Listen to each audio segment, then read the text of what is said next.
Have you ever felt like there's a war happening inside you, and you don't even know who started it? Like there's a version of you trying to move forward, while another part quietly pulls you back. You smile, you work, you show up.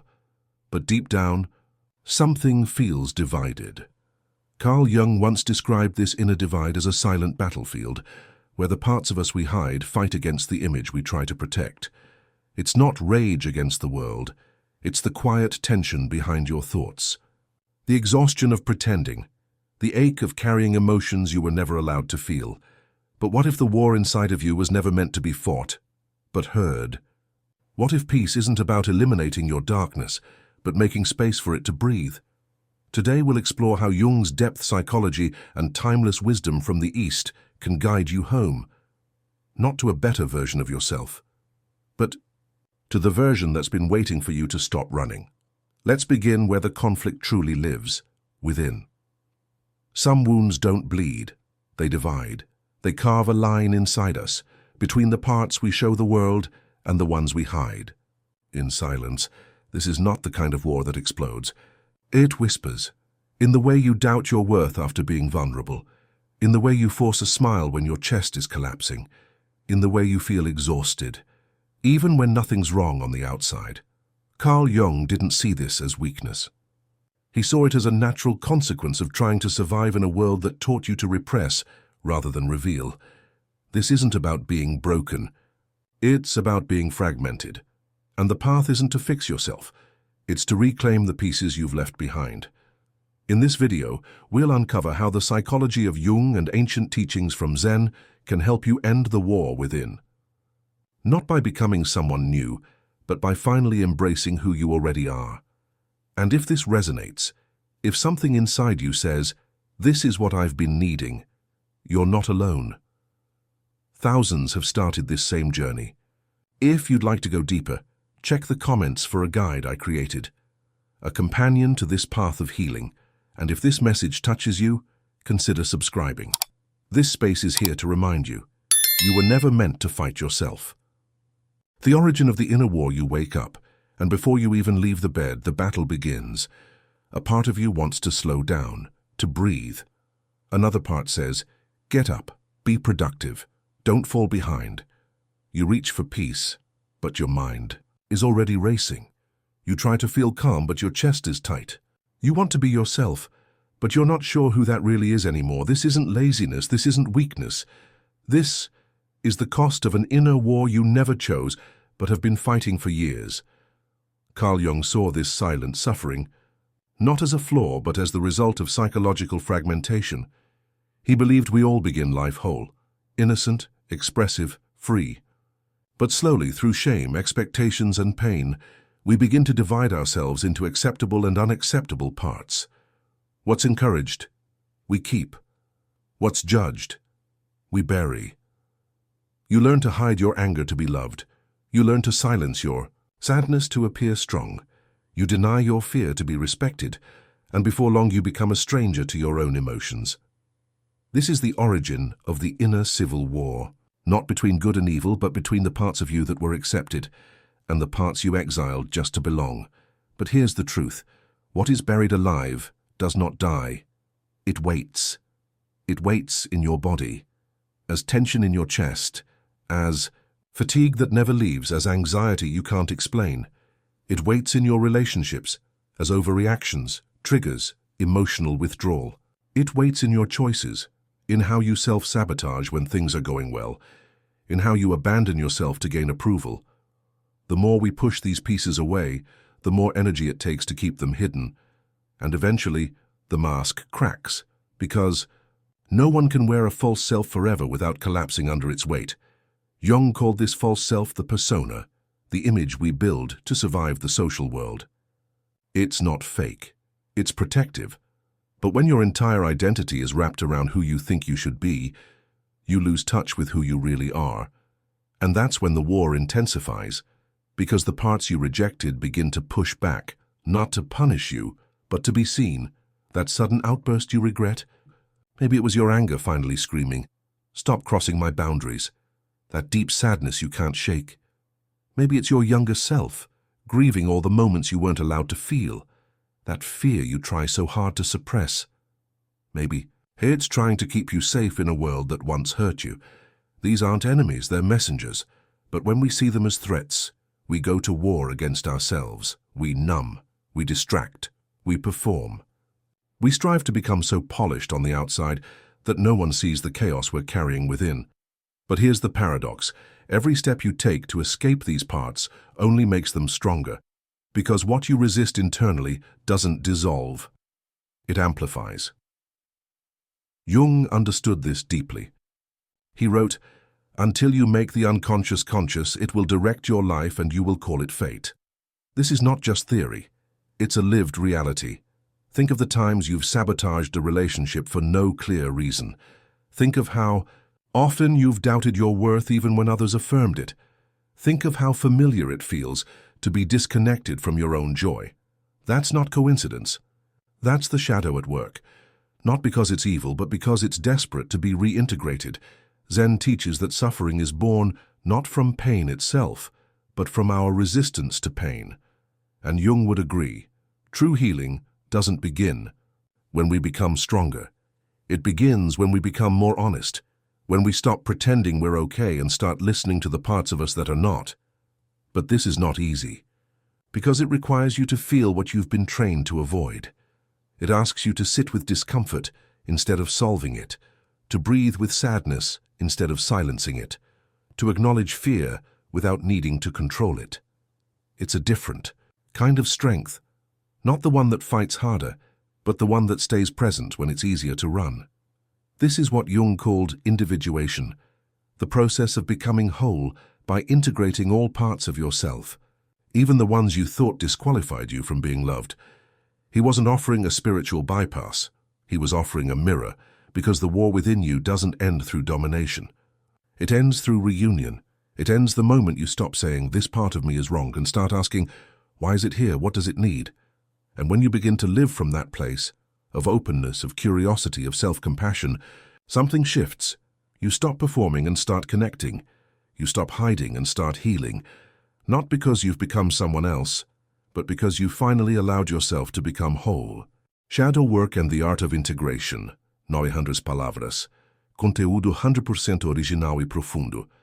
There's a part of you that's been waiting to be seen for years, not the version of you that smiles politely, not the one who pushes through, who keeps it together, who gets things done, but the one who's been hiding in the quiet corners of your heart, tired, misunderstood, and desperate for air. Carl Jung called this part the shadow, the collection of thoughts, emotions, and impulses you've exiled because somewhere along the way you were told they were unacceptable. You didn't choose this. It happened slowly. A raised eyebrow when you cried, a punishment when you spoke up, a rejection when you were too loud, too emotional, too honest. So you adapted. You trimmed away the edges of your being to fit into a version of yourself that would be loved. And the parts you left behind, they didn't disappear. They just went underground. But here's the truth. What we bury in the dark does not stay silent. It moves in the shadows of your choices. It lives in your reactions, your insecurities, your triggers.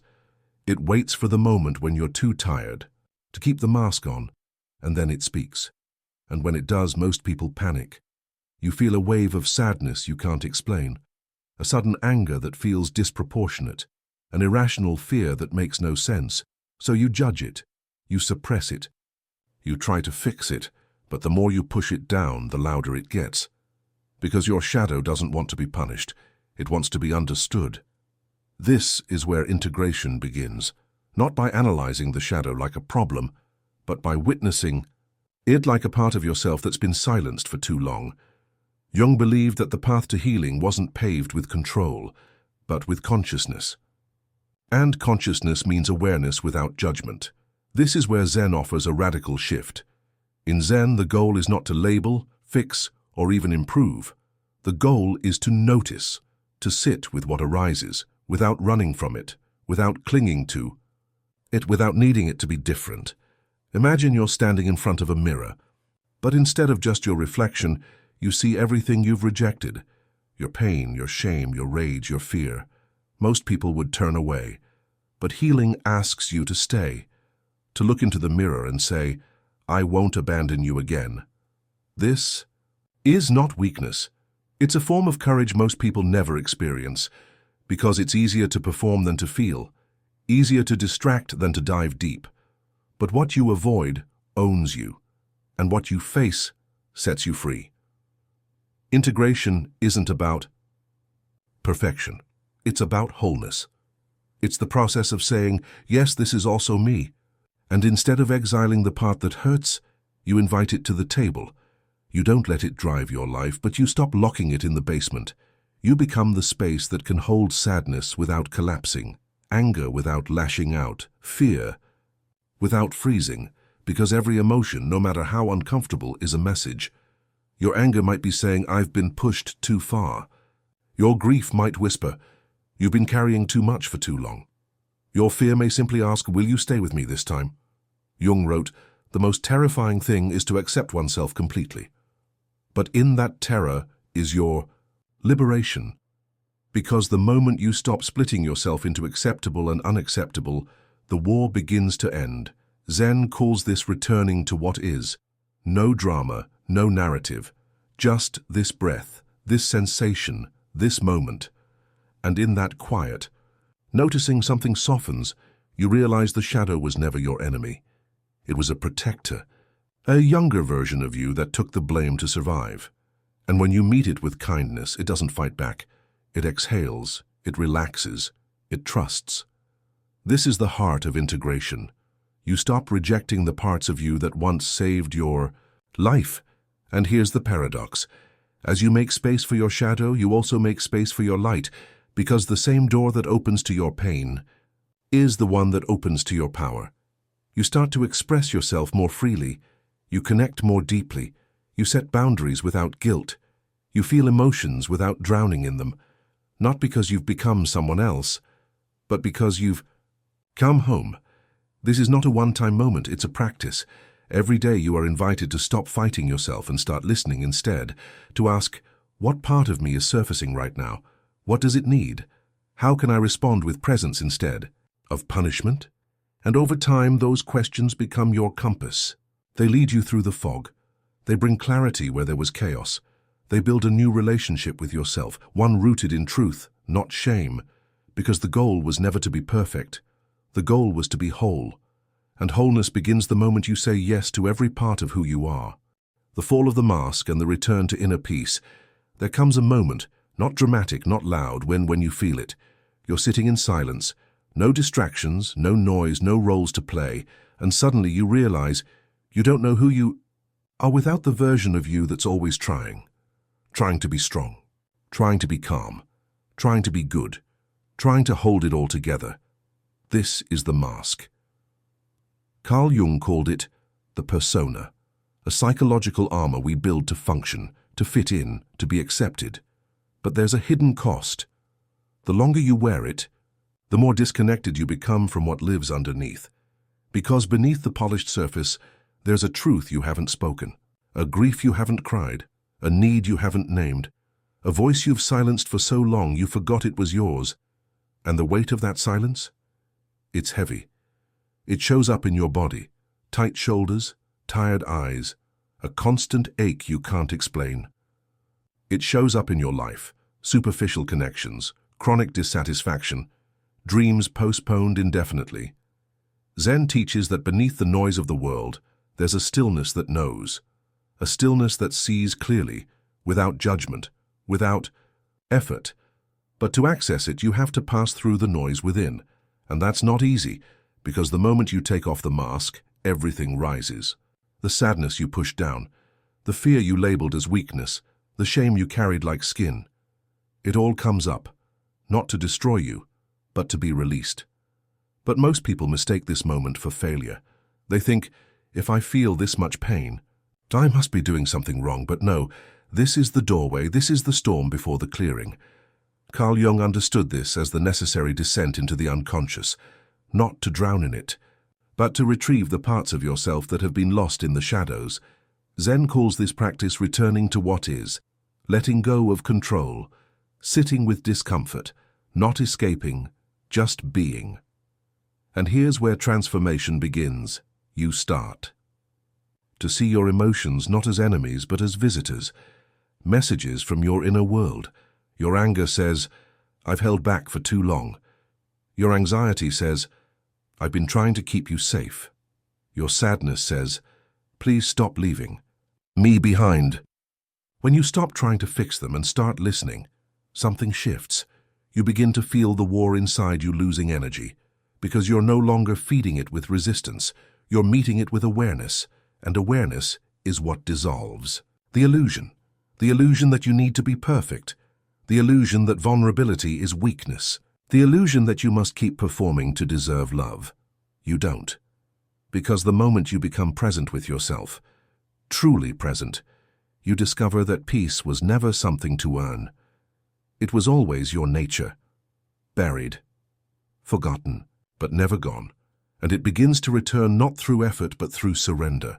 You begin to pause before reacting, to breathe when discomfort rises, to ask gently, "What do I need right now that I've been denying?"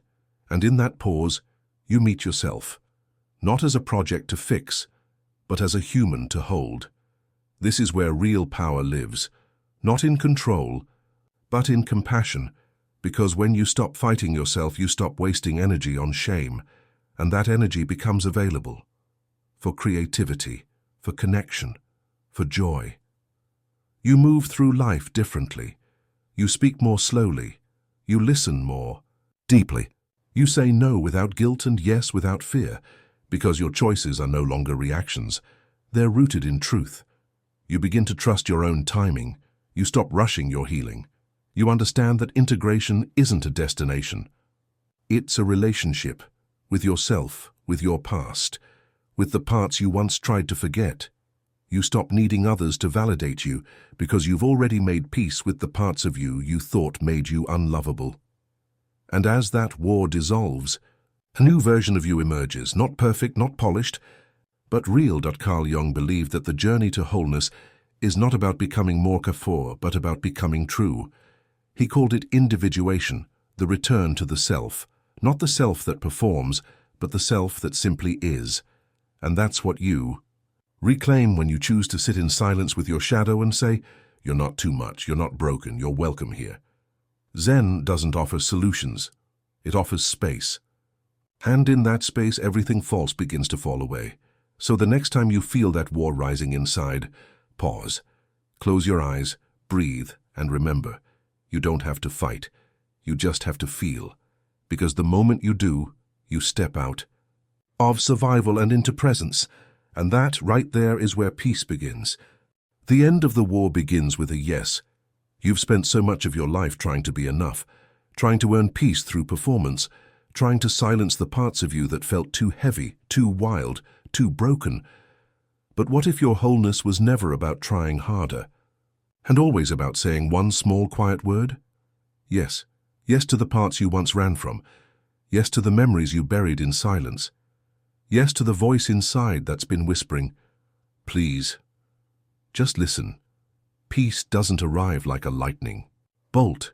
It comes in fragments, in the pause before you judge yourself, in the breath you take before reacting, in the choice to hold space instead of holding shame.